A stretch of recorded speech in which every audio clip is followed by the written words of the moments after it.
Hola a todos, hoy vamos a estar leyendo un libro llamado How the Grinch Stole Christmas, que es de yo, Mr. Grinch.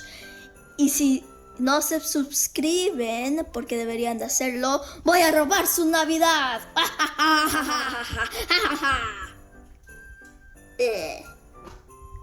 How the Grinch Stole Christmas by Dr. Seuss. For Teddy Owens. Every Who down in Whoville liked Christmas a lot. But the Grinch, who lived just north of Whoville, did not. The Grinch hated Christmas, the whole Christmas season. Now please don't ask why.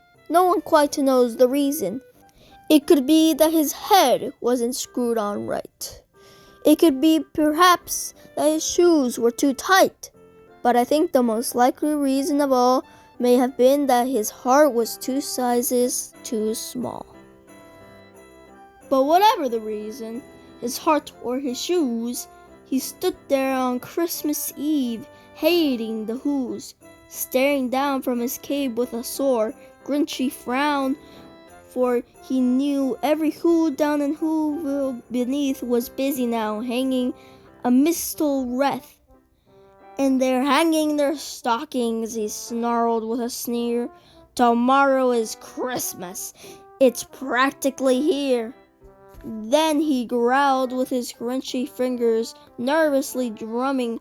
I must find a way to stop Christmas from coming. For tomorrow he knew.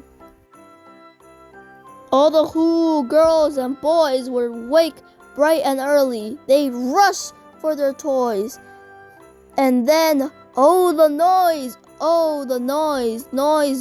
noise. That's something he hated, the noise. And then the Who's young and old would sit down to a feast, and they feast, and they feast, and they feast. They would feast on Who pudding and rare Who roast beast, which was something the Grinch couldn't stand in the least. And then they'll do something he liked least of all. Every Who down in Whoville, the tall and the small, would stand close together with Christmas bells ringing. They stand hand in hand, and the Whos would start singing. They'd sing, and they'd sing, and they'd sing. And the more the Grinch thought of this Who Christmas sing, the more the Grinch thought, I must stop this whole thing. Why, for 53 years I've put up with it now. I must stop this Christmas from coming. But how? Then he got an idea. An awful idea. The Grinch had a wonderful, awful idea. I know just what to do, the Grinch laughed in his throat. And he made a quick Santa Claus hat and coat. And he chuckled. What a great Grinchy trick. With this coat and this hat, I look just like Saint Nick. All I need is a reindeer. But since reindeer are scarce, there were none to be found. Did that stop the old Grinch? No, the Grinch simply said, if I can't find a reindeer, I'll make one instead. So he called his dog Max, and then he took some red thread and he tied a big horn on top of his head.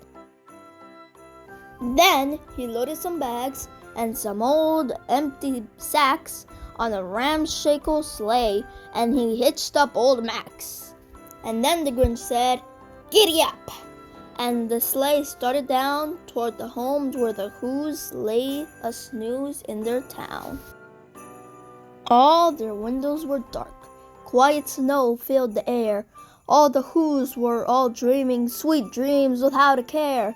When he came to the first house on the square, this is stop number 1, the old Grinchy Claus hissed, and he climbed to the roof, empty bags in his fist. Then he slid down the chimney, a rather tight pitch. But if Santa could do it, then so could the Grinch. He got stuck only once, for a moment or two. Then he stuck his head out of the fire flue, where the little Who's stockings all hung in a row. These stockings, he grinned, are the first things to go.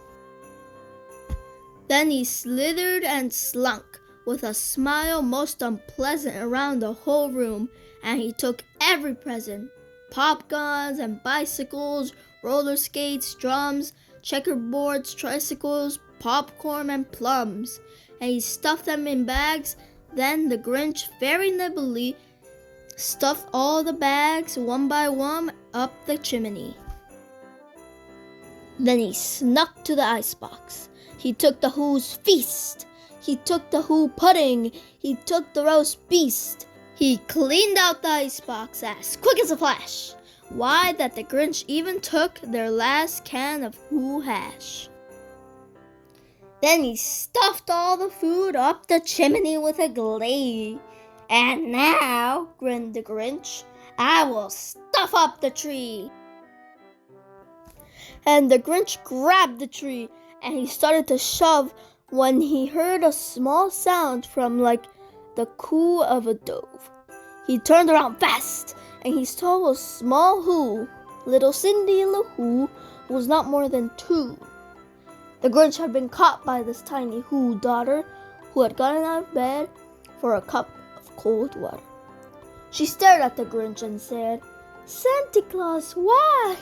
Why are you taking our Christmas tree? Why?" But you know, that old Grinch was so smart and so slick, he thought up a lie, and he thought it up quick. "Why, my sweet little tot," the fake Santa Claus lied, "there's a light on this tree that won't light on one side, so I'm taking it home to my workshop. My dear, I'll fix it up there. Then I'll bring it back here." And his fib fooled the child, and he patted her head and got her a drink and sent her to bed. And when Cindy Lou Who went to her bed with her cup, he went to the chimney and stuffed the tree up. Then the last thing he took was the log for their fire. Then he went up the chimney himself, the old liar. On the walls he left nothing but hooks and some wires. And the one speck of food that he left in the house was a crumb that was even too small for a mouse.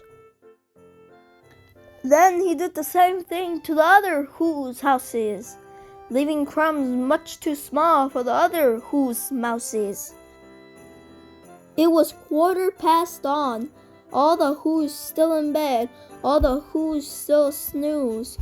When he packed up his sled, packed it up with their presents, the ribbons, the wrappings, the tags, and the tinsel, the trimmings, the trappings.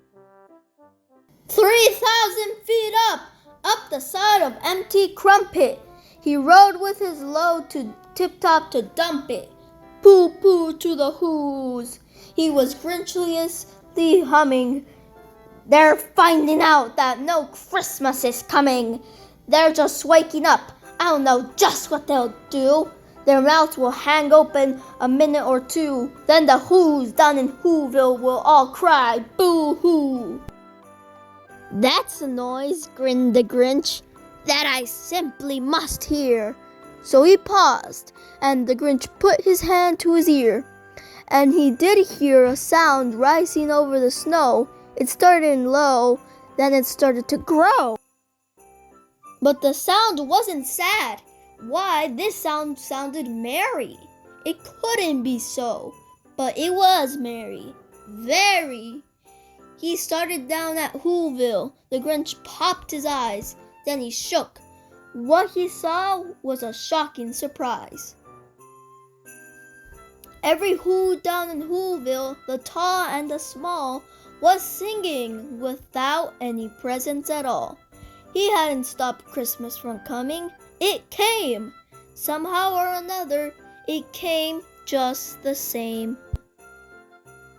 And the Grinch, with his Grinch feet ice cold in the snow, stood puzzling and puzzling. How could it be so? It came without ribbons. It came without tags. It came without packages, boxes, or bags. And he puzzled 3 hours till his puzzler was sore.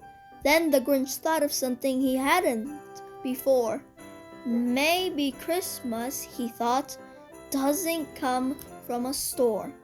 Maybe Christmas, perhaps, means a little bit more. And what happened then?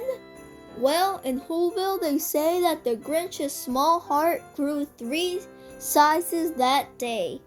And the minute his heart didn't feel quite so tight, he whizzed with his load through the bright morning light, and he brought back the toys and the food for the feast, and he